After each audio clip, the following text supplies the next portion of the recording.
Alright, there's that deer target we're going to be shooting at. About 15-20 yards. There you go.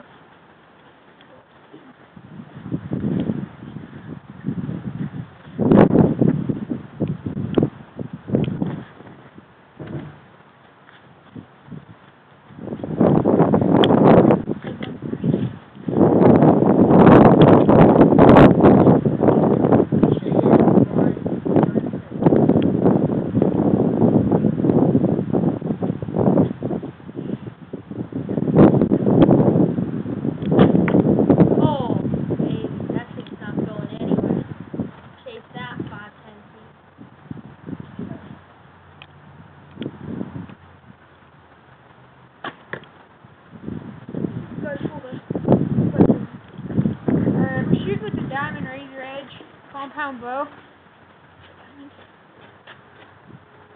Diamond Razor. So far, I like it. It's very versatile. You can adjust it from 29 to 60 pounds.